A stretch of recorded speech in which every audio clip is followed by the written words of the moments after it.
तो सब्जी काटने वाला चाकू जरा तेज रखो, स्पष्ट बोल रही हूँ। तो मैं वही तो कह रही हूँ, साध्वी प्रज्ञा ने कहा था कि चाकू छुरियां तेज करा लो और चाकू छुरियां घरों में रखो क्योंकि बहन बेटियों की इज्जत बचानी है। तो अब ये साध्वी प्रज्ञा कहाँ मर गई, लेके अपने चाकू छुरी तेज करने वाले जाकर के पहुंच जाए ना उस नेता के पास में कि तूने इतनी, और वो बेटियां सामने से कह रही हैं या इन बेटियों के हाथ में चाकू छुरियां दे देवे कि जा भैया अब लोग अपने बचाव कर लो, जाओ इनको बदला ले लो।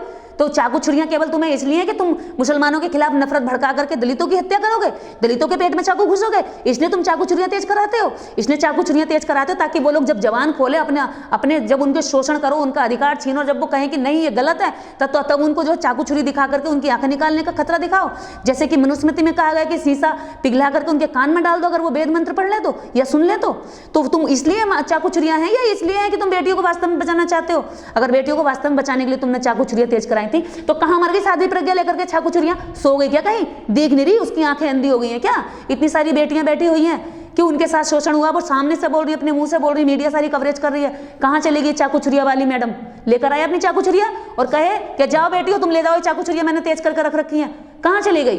अपने नेताओं पर चाकू छुरियां नहीं चलेंगे तुम्हारी, तुम भगवानों पर चाकू छुरियां नहीं चलाओगे जो बलात्कार के केसों में मंदिरों में बलात्कार करते हैं और कथावाचक बलात्कार करते हैं, जेलों में चले जाते हैं, उनके लिए चाकू छुरियां नहीं है। ये सबसे ज्यादा रेपिस्ट तो यही लोग हैं। तो चाकू छुरियां किसके लिए? पर्टिकुलर लोगों के लिए चाकू छुरियां तेज करा रही हो। इसका मतलब हाँ तुम्हारी चाकू छुरियां इसीलिए है ना, और इन चाकू छुरियों से तुम गरीबों का शोषण करोगी, इसलिए चाकू छुरियां तेज करा रही हो। लेकिन एक बार हमारे नेताजी के मुंह से ये क्या निकल गया कि बेटी बचाओ बेटी पटाओ। बीजेपी के नेताओं ने तो उस बात को सच मान लिया और बेटियां बचाने बेटियां पढ़ाने के लिए नहीं निकले, वो अब बेटियां पटाने के लिए निकल पड़े हैं और बेटियां पटाने का ही सिलसिला ये लगातार जारी है। हाल के आंकड़ों से पता चला है कि बेटी बचाओ बेटी पढ़ाओ अभियान, लेकिन मैं नहीं चाहती कि हमारी आने वाली जनरेशन इस दर्द से गुजरे या इस दौर से गुजरे, इस दलदल में फंसे। आप देखेंगे अभी दिल्ली जंतर मंतर पर कुश्ती के जो महिलाएं हैं, खिलाड़ी हैं, वो लगातार बता रही हैं कि वो किस तरह से बात करते हैं। वो पूछते हैं कि तुम्हारा बॉयफ्रेंड कौन है, तुम कब शादी कर रही हो, तुमने किससे शादी कर ली है, तुम कितने दिन तक किसके साथ रही हो। मतलब वो लड़कियों के साथ किस तरह की बात कर रहे हैं जो कि बिल्कुल पूरी तरीके से साबित हो जाता है कि वो लड़कियों को पटाने का काम कर रहे हैं, पढ़ाने का या बचाने का नहीं। और खुद कुश्ती की खिलाड़ी ये बात को बता रही है कि हमारे साथ किस तरह का यौन शोषण वो लोग करते हैं। दीदी क्या चल रहा है ये, आप लोग इतने सालों से कैसे सर्वाइव करें? मेरा बेटा सिस्टम के साथ मिल क्या लड़ाई करें?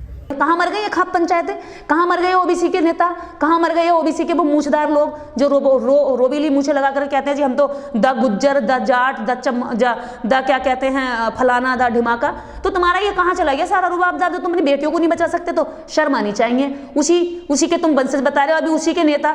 अभी आपको राकेश टिकैत जो इतना लंबा समय तक आंदोलन चला, हम लोगों ने भी साथ दी, आज वो राकेश टिकैत कह रहे हैं कि हम तो राम के वंशज हैं। अरे शर्म आनी चाहिए।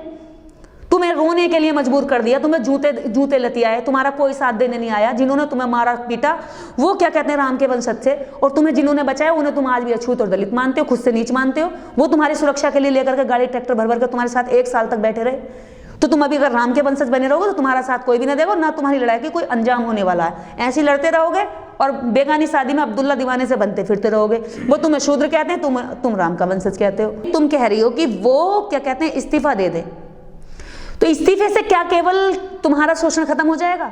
इसका मतलब ये हो कि तुम इतने भी संतुष्ट होती हो, तुम उनको सजा की मांग नहीं कर रही हो, तुम केवल इस्तीफे की मांग कर रही हो। अगर इस्तीफे की मांग करियो तो साथ में सजा की मांग करो ना। वाकई में अगर तुम्हारे साथ शोषण हुआ है तो ये कैसी लीपापोती का तुम जो है न्याय मांग रही हो? तुम मतलब दोगले चरित्र लेकर के न्याय मांग रहे हो। पहली बात तो ये है कि जब तुम तथाकथित जो जितने भी ये कह रहे हैं कि हमारे साथ शोषण हुआ, आज ही हम कुश्ती के खिलाड़ी हैं, हम मेडल जीत कर लाए हैं, हमने सम्मान कमाया है, इसके लिए हम आप पर गर्व करते हैं। लेकिन एक चीज ये बताइए, जितना शोषण आपका हुआ है, जितना भेदभाव आपके साथ हुआ है, इतना तो हर देश के कोने कोने में खिलाड़ियों के मैदान में, खेल के मैदानों में SC ST की लड़कियों के साथ हर दिन होता है, हर दिन। कभी तुमने उसका विरोध किया? कभी तुमने उनका साथ दिया? वंदना कटारिया के घर पे पथराव कर दिया, क्या तुम सारी खिलाड़ी खड़ी होकर के उसके साथ गई ये देने की ये गलत है? खिलाड़ी हम सब एक हैं, हमारी जाति एक है, क्या तुम गई?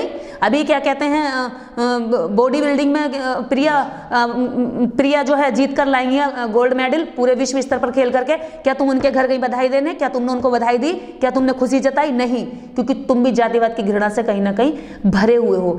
दोस्त ईमानदार होइए, जब अंदर से ईमानदारी होगी ना तो आपकी लड़ाई की भी जीत होगी। आप जब ईमानदारी से दूसरों के साथ खड़े होते हैं तो आपकी लड़ाई की भी ईमानदारी से जीत हासिल होने लग जाती है।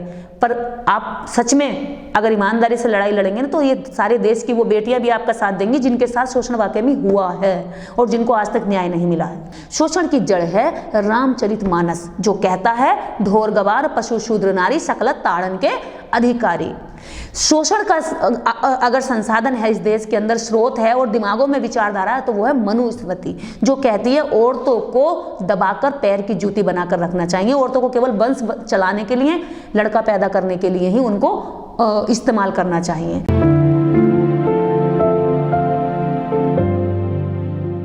देश के अंदर किसी की बेटियां सुरक्षित नहीं हैं। बीजेपी ने भले ही नारा दिया बेटी बचाओ बेटी पढ़ाओ, और हर ट्रक पर पीछे लिखा होता है बेटी बचाओ बेटी पढ़ाओ। उनकी मान्यता भी तभी मिलती है ट्रकों को सड़क पर चलने की, जब वो इस नारे को, इस स्लोगन को लिख लेते हैं। देश की बेटी यहाँ किसी की बची हुई नहीं है, कोई सुरक्षित नहीं है, तो नारा किसके लिए दिया है मोदी जी ने? फिर हमारी सरकारें नारा किसके लिए दे रही हैं? देश की बेटियां जब सबसे बड़ी चीज ये है कि जब देश के अंदर बेटियां, यहाँ दलित की क्या कहते हैं बस्ती नहीं है, ओबीसी की यहाँ बस्ती नहीं है और अन्य समाज की यहाँ बस्ती नहीं है, तो फिर बेटियां किसकी बचा रहे हैं आप? इसका मतलब ये है सिर्फ नेताओं की बेटियां बच रही हैं। अब स्वाति मालीवाल जो महिला आयोग की अध्यक्ष हैं, उनका हाथ खुद गाड़ी में खींच करके कई किलोमीटर तक उनको दौड़ाया है। तो जो महिला आयोग की अध्यक्ष हैं उन तक को जो है यहाँ पर सुरक्षा नहीं है, तो किसकी बेटियां बच रही हैं? मुझे तो समझ में नहीं आ रहा कि कहाँ बेटियां बचाई जा रही हैं। कहाँ होती है सीता माता की पूजा? खुद सीता माता को तो श्री राम ने जो है अपने घर से निकाल दिया था गर्भवती होते हुए। अगर किसी महिला की पूजा आप तब करते हो कि वो जिंदा जमीन में उसको दफन कर दिया जाए, उसे अग्नि की परीक्षा दी जाए, तब वो पूजने योग्य होगी, तो ये पूजा कहाँ हुई? ये तो सताने का एक नया प्रपंच हो गया ना आपका। ये तो तरीका हो गया कि महिला को जब हम मान्यता देंगे कि वो पवित्र है, वो साफ है, जब वो अग्नि परीक्षा देगी, और पुरुष चाहे कहीं भी घूम करके आ जाए, पुरुष को कोई अग्नि परीक्षा की जरूरत नहीं है। यही तो हुआ भाई, जंगल में राम और सीता दोनों एक दूसरे के बिना रहे। अगर परीक्षा होती तो दोनों की होती, लेकिन एक महिला की परीक्षा ली गई। तो इसी से धीरे धीरे ये जितनी भी इनकी धारणा है महिलाओं के प्रति साबित होती चलेगी, और ये झूठी कहानियों से इन्होंने देश के पुरुषों के अंदर इतनी घृणा भर दी महिलाओं के प्रति कि महिला सिर्फ जो है जब भी पवित्र है जब वो अपनी अग्नि परीक्षा देगी, और अग्नि परीक्षा में वो बच गई, जिंदा रहेगी, तो वो पूजनीय हो गई। ये जितने भी खिलाड़ियों की आंखों से आंसू निकल रहे हैं, मैं एक बात और कहना चाहूंगी, आंसू नहीं निकालने हैं, फूलन बन जाओ। क्योंकि फूलन शरीर में तुमसे बहुत कम थी, उसके बाद भी उसने अपने तिरस्कार का बदला ले लिया। क्या तुमसे नहीं लिया जाता? जब तुम बाहर विदेशों तक में बड़ी बड़ी ताकतवर महिलाओं को, अपने वजन से ज्यादा पुरुषों को और महिलाओं को आप पटकनी दे सकती हो, तो शोषण करने वाले पुरुष को नहीं दे सकती हो। इसका मतलब कहीं ना कहीं तुम्हें भी लग रहा था कि अगर पटकनी दी तो कहीं कुछ बात ना बिगड़ जाए। तो कुछ तो चीजें थी जो आपने अभी अब खोली है। और जितने भी ये खाप पंचायतें हरियाणा में होती हैं, जितनी भी ये पहलवान हैं, ये सारी पहलवान या तो ओबीसी समाज की हैं, या जाट समाज की हैं, गुज्जर समाज की हैं, जितनी भी हैं, फोगाट, ये जितनी भी क्या कहते हैं पहलवान हैं, ये सब खाप पंचायत वाले जो मूछदार लोग हैं उनकी बेटियां हैं। तो मुझे ये समझ में नहीं आ रहा, जब दलितों की महिलाओं के खिलाफ फरमान सुनाना होता है, दलितों के लिए न्याय करना होता है, अन्याय करना होता है, उनका शोषण करना होता है, तो तुम खाप पंचायतें कर लेते हो और खाप पंचायतों में उनके खिलाफ शोषण की तुम फरमान जारी कर देते हो। क्या आज तुम अपनी बेटियों को बचाने के लिए खाप पंचायतें नहीं कर सकते? क्या तुम आज न्याय नहीं कर सकते? तब तो तुम कहते हो जी हम कोई संविधान और कानून नहीं मानते, हम तो खाप पंचायतों को मानते हैं। देखिए, आम महिला का तो न्याय बहुत दूर की चीज है। और पहली बात तो न्याय जो कहते हैं ना कि न्याय और कानून सबके लिए बराबर है, ये एकदम सफेद झूठ है। क्योंकि न्याय कानून एक ऐसा जाल है मकड़ी का, जिसमें छोटे मोटे कीड़े इसमें फंसकर मर जाते हैं और बड़े बड़े जानवर इसको तोड़कर निकल जाते हैं। तो बड़े जानवर यहाँ के जो लोग हैं, जो नेता हैं, जो मनुपुत्र हैं, जो उनकी बात को फॉलो करते हैं, जो महिला को अभी भी उपभोग के समान मानते हैं, वो लोग इस कानून को तोड़ करके आगे निकल जाते हैं। क्योंकि कानून में बैठे हुए लोग भी कोलिजन सिस्टम के मनुपुत्र हैं। तो ये क्या है कि आज न्याय ना तो इनको मिलने वाला है और ना न्याय गरीब व्यक्ति को मिलने वाला है। देखिए, यौन शोषण की जितनी भी घटनाएं हैं, ऐसा कोई विभाग है, ऐसा कोई एरिया है, ऐसा कोई क्षेत्र है जहां औरतों का यौन शोषण बचा हुआ? आप मुझे बताइए, कोई एक डिपार्टमेंट बताइए, प्राइवेट सेक्टर से लेकर के, लीडरशिप से लेकर के, आप ये बताइए सरकारी संस्थान, कहीं भी आप मुझे बता दीजिए कोई एक सेक्टर ऐसा हो जहां पर महिलाओं का यौन शोषण ना हो। महिलाओं का यौन शोषण हर सेक्टर में हो रहा है और हर सेक्टर में महिला परेशान है। और वो महिला चाहे किसी भी वर्ग जाति की हो, किसी भी धर्म विशेष की हो, किसी भी पंथ की हो, सबका हो रहा है। क्योंकि वो जहां जहां आगे बढ़ेगी वहां वहां उसको ये शोषण झेलना पड़ेगा। लेकिन इन महिलाओं को अभी तक ये ज्ञान नहीं है कि शोषण की जड़ क्या है। दुख है, लेकिन दुख का कारण है। जब आपको पता चल गया आपको दुख है, तो अब इसका कारण ढूंढिए ना। आप इधर उधर का हल्ला मचाना बंद कर दीजिए। मैं तो कहती हूँ देश की जितनी भी महिलाएं इस शोषण को लड़ाई लड़ना चाहती हैं, इसको खत्म करना चाहती हैं, तो हमारे साथ आए, हम साथ में मिलकर ढूंढेंगे इसकी जड़ क्या है और जड़ को काटने का काम करेंगे। तो शोषण तभी खत्म होगा अगर आज हम सही दिशा में लड़ाई नहीं लड़ेंगे, तो कल हमारे बच्चों को फिर ये शोषण ऐसे ही झेलते रहना पड़ेगा। तो खेलो इंडिया में ये शोषण जारी है। खेलो इंडिया की पोल खोल तो रहे खिलाड़ी जितने भी बैठे हुए हैं, खेलो इंडिया की पोल खोलती हुई अभी प्रिया मेघवाल ने बता तो दिया कि खेलो इंडिया के तहत उसको एक बार भी ये नहीं कहा गया कि तुम इंडिया की तरफ से खेलने के लिए जाओ, तुम्हारा खर्चा हम उठा रहे हैं। एयरपोर्ट से अकेली आई।